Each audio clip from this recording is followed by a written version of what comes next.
नमस्कार. मुख्यमंत्री ग्रामीण पशुधन उद्योजकता योजना या योजनेअंतर्गत आपला आजचा हा तिसरा व्हिडिओ आहे.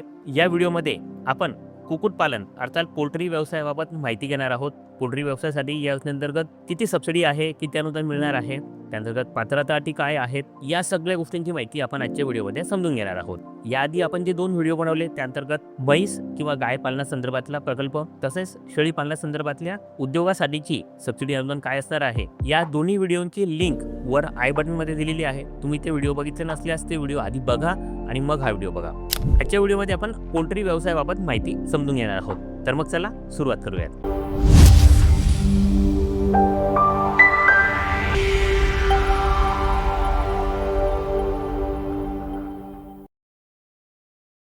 नमस्कार, मी देवेंद्र मधुकर सूर्यवंशी आपले स्वागत करतो आजच्या व्हिडिओमध्ये.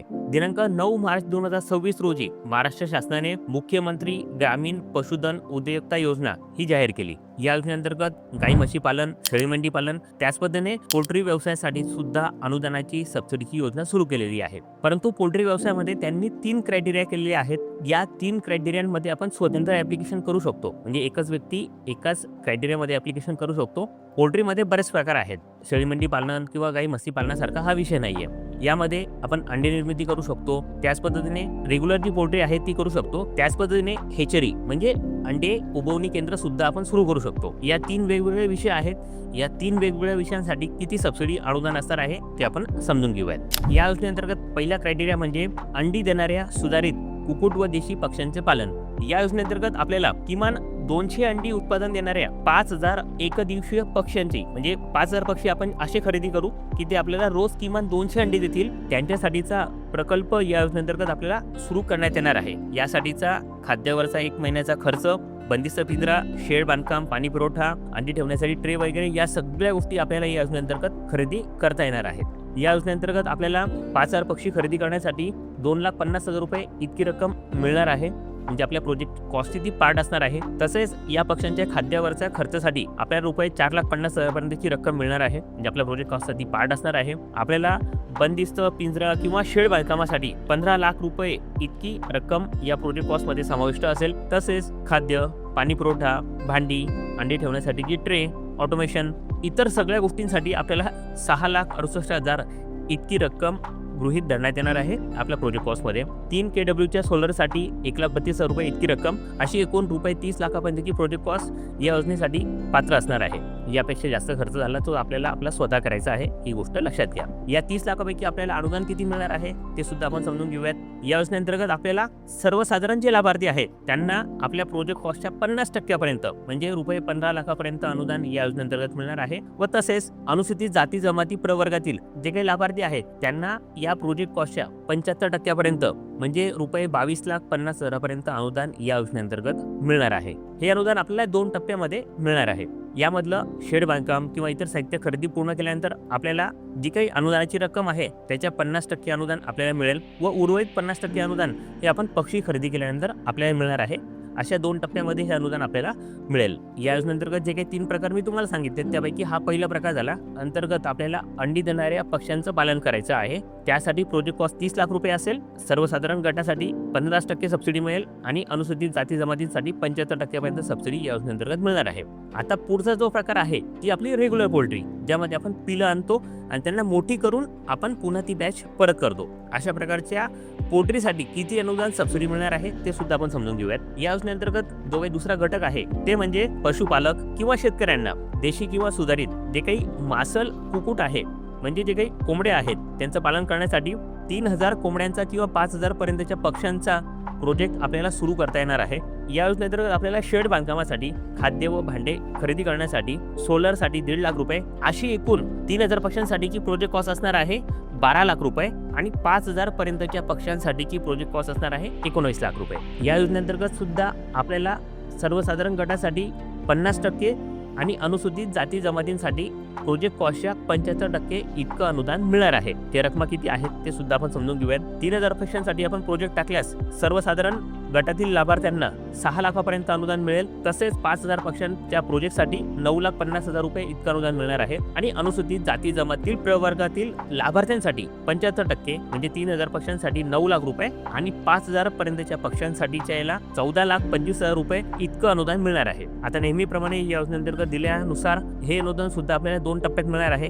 पहिला टप्पा म्हणजे आपण आपल्या शेडचं बांधकाम पूर्ण केलं, आवश्यक ते साहित्य खरेदी केलं, त्यानंतर आपल्याला 50% अनुदान मिळेल, जे काही अनुदान आपल्याला मंजूर असेल त्यातील. आणि उर्वरित 50% अनुदान हे आपण पक्षी खरेदी केल्यानंतर आपल्याला मिळणार आहे. अशा प्रकारे 2 टप्प्यात हे अनुदान आपल्याला मिळेल. या योजनेअंतर्गत तिसरा टप्पा म्हणजे 1,000 प्रति आठवडा अंडी उबवणी क्षमतेचं संयंत्र म्हणजे इन्क्युबेटर किंवा हेचरीचा प्रोजेक्ट आपल्याला सुरू करायचा असेल तर त्याच्यासाठी सुद्धा या योजनेअंतर्गत आपल्याला अनुदान सबसिडी मिळणार आहे. या हेचर प्रोजेक्टची किंवा इन्क्युबेटर प्रोजेक्टची प्रोजेक्ट कॉस्ट किती असेल ते आपण समजून घेऊयात. या योजनेअंतर्गत हे अंडी उबवणी यंत्र खरेदी करण्यासाठी 2,08,000 रुपये इतकी त्याची रक्कम गृहीत धरलेली आहे. तसेच 3 KWच्या सोलरसाठी 1,32,000 रुपये अशी एकूण आपल्याला 3,40,000 रुपये या योजनेअंतर्गत त्याची प्रोजेक्ट कॉस्ट असेल. आणि या अंतर्गत या 3,40,000वर आपल्याला अनुदान किंवा सबसिडी मिळणार आहे. ते अशा प्रकारे असेल की सर्वसाधारण गटासाठी 50% आणि अनुसूचित जाती जमातींसाठी 75% इतकं अनुदान या योजनेअंतर्गत आपल्याला मिळणार आहे. आपण आता हे या योजनेअंतर्गत 3 प्रकार बघितले. पहिलं म्हणजे आपल्याला अंडी देणारे पक्षींचं पालन करायचं आहे. दुसरं म्हणजे रेग्युलर पोल्ट्री, ज्या अंतर्गत पिलं आपण लहानाची मोठी करायची आहे. तिसरं म्हणजे इन्क्युबेटर, जे आपल्याला सुरू करता येईल. या तिघांसाठी आपण या योजनेअंतर्गत अर्ज करू शकतो. जे स्वतंत्र एक व्यक्ती एकच प्रकारासाठी ॲप्लिकेशन करतो, तिघी प्रकारांसाठी करू शकत नाही, ही गोष्ट लक्षात घ्या. तर या योजनेअंतर्गत कोण ॲप्लिकेशन करू शकतं, लाभार्थी कसे निवडले जातील, या सगळ्या गोष्टी आपण समजून घेणार आहोत. ते म्हणजे या योजनेअंतर्गत सर्व प्रवर्गातील लाभार्थी अर्ज करू शकतात. यामध्ये कुठल्याही प्रकारचं बंधन नाही आहे, कुठल्याही प्रकारचे क्रायटेरिया नाही आहेत. इतर जे काही आहेत गाय म्हशी घेण्यासाठी किंवा शेळी मेंढी घेण्यासाठी त्यामध्ये क्रायटेरिया होते, परंतु इथे कुठल्याही प्रकारचे क्रायटेरिया नाही आहेत. या अंतर्गत कोणीही ॲप्लिकेशन करू शकतो, त्याला कुठल्याही प्रकारचे निर्बंध नाही. परंतु या अंतर्गत जे काही अर्ज केले गेलेले असतील त्यातील निवड करताना काही प्राधान्य देण्यात येणार आहे. ते प्राधान्य कसं असणार आहे ते आपण समजून घेऊया. या योजनेअंतर्गत सगळ्यात आधी प्राधान्य देण्यात येईल अत्यल्पभूधारकांना, त्यानंतर अल्पभूधारकांना, 3 नंबरवर असतील वन हक्कधारक, 4 नंबरवर सुशिक्षित बेरोजगार, 5 नंबरवर असतील महिला बचत गटातील लाभार्थी, त्यांना या अंतर्गत प्राथमिकता देण्यात येणार आहे. तसेच या योजनेअंतर्गत सुद्धा दिव्यांगांसाठी 5% पर्यंत आरक्षण लागू राहील. महिलांसाठी या योजनेअंतर्गत 50% पर्यंत आरक्षण असणार आहे. ही महत्त्वाची गोष्ट आपण इथे लक्षात घेतली पाहिजे. तसेच या योजनेअंतर्गत ज्यांनी जो काही क्रायटेरिया दिलाय 50% आरक्षणाचा, त्यानुसार जर महिला लाभार्थी उपलब्ध झाले नाही तर इतर जे काही गटातील लाभार्थी आहेत त्यांना त्यामध्ये प्राथमिकता देण्यात येईल. त्यानुसार त्यांना सुद्धा या योजनेअंतर्गत पात्र धरलं जाईल. या योजनेअंतर्गत सुद्धा अर्ज करताना काही महत्त्वाची पात्रता अटी आहेत, त्या सुद्धा आपण समजून घेतल्या पाहिजे.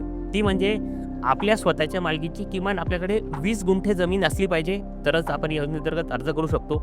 जर ती जमीन नसेल तर आपल्याकडे 5 वर्षाचा नोंदणीकृत भाडेकरारनामा असला पाहिजे 20 गुंठे जमिनीचा, तरच आपण या योजनेअंतर्गत अर्ज करू शकतो. आणि दुसरा क्रायटेरिया म्हणजे आपल्याकडे कुक्कुटपालनाचा 2 वर्षाचा कमीत कमी अनुभव असला पाहिजे. जर अनुभव नसेल तर आपल्याकडे त्याचं शासकीय किंवा निमशासकीय संस्थेचे प्रशिक्षण प्रमाणपत्र आपल्याकडे असलं पाहिजे. म्हणजे आपल्याकडे प्रशिक्षण प्रमाणपत्र असलं पाहिजे किंवा आपल्याकडे अनुभव दाखला असला पाहिजे, तर आपण या योजनेअंतर्गत पात्र आहोत. आपण या योजनेअंतर्गत ॲप्लिकेशन करू शकतो. या योजनेअंतर्गत आपण ॲप्लिकेशन केलं तर यामध्ये लाभार्थ्याची निवड कशी करण्यात येणार आहे ते सुद्धा आपण समजून घेतलं पाहिजे. कारण की त्याची प्रक्रिया समजून घेतल्याशिवाय आपली निवड होऊ शकते का नाही हे आपल्याला लक्षात येणार नाही. यासाठी पशुसंवर्धन आयुक्त हे वर्षभराच्या काळामध्ये आपल्याला एक ठराविक वेळापत्रक देतील, म्हणजे कालावधी देतील. त्या अंतर्गत आपल्याला या योजनेअंतर्गत ॲप्लिकेशन करायचं आहे. त्यासाठी ऑनलाईन पोर्टलवरच आपल्याला ॲप्लिकेशन करावं लागेल. अजूनही पोर्टल सुरू झालेलं नाही, त्यासाठी वेळ लागणार आहे. कदाचित एप्रिल-मे महिन्यामध्ये आपल्याला हे ॲप्लिकेशन करता येतील. असं दरवर्षी आर्थिक वर्षाच्या सुरुवातीला या योजनेअंतर्गत आपल्याला ॲप्लिकेशन करता येणार आहे. आपण ॲप्लिकेशन केल्यानंतर जे काही यांनी क्रायटेरिया केलेले आहेत, म्हणजे आधी अत्यल्पभूधारक, मग अल्पभूधारक किंवा सुशिक्षित बेरोजगार महिला असतील, यांच्या क्रायटेरियानुसार रँडम पद्धतीने जे काही ॲप्लिकंट आहेत त्यांच्यातून लाभार्थ्यांची निवड करण्यात येईल. लाभार्थ्यांची निवड झाल्यानंतर 1 महिन्याच्या आत आपल्याला शेड उभारणी आणि सर्व साहित्य खरेदी करायचं आहे व तिथून पुढे 1 महिन्याच्या आत पक्ष्यांची खरेदी पूर्ण करायची आहे. ही टाईम बाउंड योजना आहे, ही आपण सगळ्यांनी लक्षात घेतलं पाहिजे. या कमी वेळेमध्ये आपल्याला या सगळ्या गोष्टी पूर्ण करायच्या आहेत. आणि जर आपण हे पूर्ण करू शकलो नाही तर आपलं 1 नंबरवर जे काही नाव असेल ते निघून सगळ्यात योजनेच्या लिस्टमध्ये सगळ्यात शेवटी चाललं जाईल. म्हणजे आपल्याला पुन्हा एकदा काही काळासाठी वाट बघावी लागू शकते. तसेच या योजनेअंतर्गत लाभार्थ्यांची निवड झाली, आपण प्रोजेक्ट पूर्ण केला, परंतु काही कारणामुळे आपल्याला अनुदान मिळू शकलं नाही, तर आपल्याला नेक्स्ट इयरसाठी प्राथमिकतेने सगळ्यात आधी अनुदान देण्यात येईल. या गोष्ट लक्षात घ्यायची. उशीर झाला तर आपल्याला घाबरून जायचं काही कारण नाही. आपल्याला अनुदान या योजनेअंतर्गत मिळणार आहे. काही महत्त्वाच्या सूचना आहेत त्या आपण सगळ्यांनी या ठिकाणी लक्षात घेतल्या पाहिजे. ते म्हणजे या योजनेअंतर्गत एका कुटुंबातील एकच व्यक्ती अर्ज करू शकतो, एकापेक्षा जास्त व्यक्ती अर्ज करू शकत नाही. तसेच ज्यांनी यासारख्या योजनांच्या आधी ॲप्लिकेशन केलेले असतील, अनुदान मिळवलेलं असेल, ते सुद्धा या योजनेअंतर्गत अर्ज करू शकत नाही. ही गोष्ट आपण लक्षात घेतली पाहिजे. या योजनेअंतर्गत अर्ज करताना आपल्याला काही महत्त्वाची कागदपत्र आहेत ती जोडावी लागतील, ते सुद्धा आपण समजून घेतलं पाहिजे. आधार कार्ड, पॅन कार्ड वगैरे ही कागदपत्र तर असणारच आहेत, परंतु त्याबरोबर आपल्याला आपल्याकडे असलेलं अनुभव प्रमाणपत्र किंवा प्रशिक्षण प्रमाणपत्र या ठिकाणी जोडावं लागणार आहे. आपल्याकडे 7/12 उतारा असेल, आपल्या मालकीची जमीन असल्यास तो या ठिकाणी जोडावा लागेल. जर आपण भाडे करारनामा केला असेल तर तो सुद्धा आपल्याला या ठिकाणी जोडावा लागेल. वन हक्कधारक असतील तर त्यांचा 7/12 उतारा, ज्यामध्ये इतर हक्कांमध्ये त्यांचं नाव आहे, असा 7/12 उतारा त्यांना सुद्धा या ठिकाणी जोडावा लागेल. जर दिव्यांग लाभार्थी असतील त्यांनी त्यांचं UDID प्रमाणपत्र म्हणजे दिव्यांग असल्याबाबतचं प्रमाणपत्र या ठिकाणी जोडायचं आहे. आणि महिला बचत गटातील लाभार्थ्यांसाठी सुद्धा त्यांनी बचत गटाचं प्रमाणपत्र या ठिकाणी जोडायचं आहे. तसेच या योजनेअंतर्गत म्हणजे पोल्ट्री व्यवसायासाठी एक महत्त्वाचा ॲडिशनल डॉक्युमेंट आहे, तो म्हणजे बँकेचं कर्ज मंजुरी पत्र या ठिकाणी आपल्याला जोडायचं आहे. आता इतर गाई म्हशी खरेदी असतील किंवा शेळी मेंढी पालन असेल, ते क्रेडिट लिंक योजना नव्हती, म्हणजे त्याअंतर्गत आपण बँकेचं कर्ज घेतलं पाहिजे हे बंधनकारक नव्हतं, परंतु फक्त बँकेच्या कर्जाचा उल्लेख हा पोल्ट्री व्यवसायासाठी दिलेला आहे. त्यामुळे मला असं वाटतं की याअंतर्गत बँकेचं कर्ज घेणं हे बंधनकारक असू शकतं. हे कन्फर्म नाही. जेव्हा ती योजनेचा आपले अर्ज सुरू होतील त्यावेळेस याबाबत क्लॅरिटी येईल, परंतु तुर्तास आपण हा विषय लक्षात घ्यायचा आहे.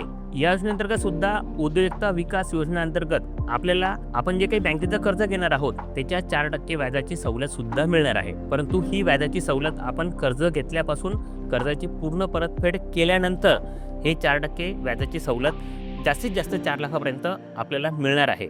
ही सगळ्या जणांसाठी जे काही लाभार्थी आहेत त्यांना नक्कीच या गोष्टीचा खूप मोठ्या प्रमाणावर फायदा होईलच. आणि सगळ्यात महत्त्वाची गोष्ट, ही योजना अजून सुरू झालेली नाही आहे. ही योजना एप्रिल-मे मध्ये सुरू होणं अपेक्षित आहे.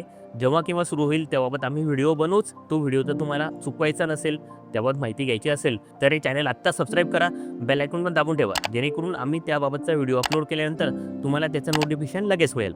आजच्या व्हिडिओमध्ये एवढंच. या व्हिडिओतली माहिती आवडली असल्यास, उपयुक्त वाटली असल्यास या व्हिडिओला लाईक करा.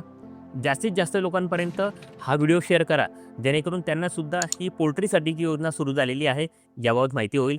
आपण हा व्हिडिओ पूर्ण पाहिलात यासाठी धन्यवाद.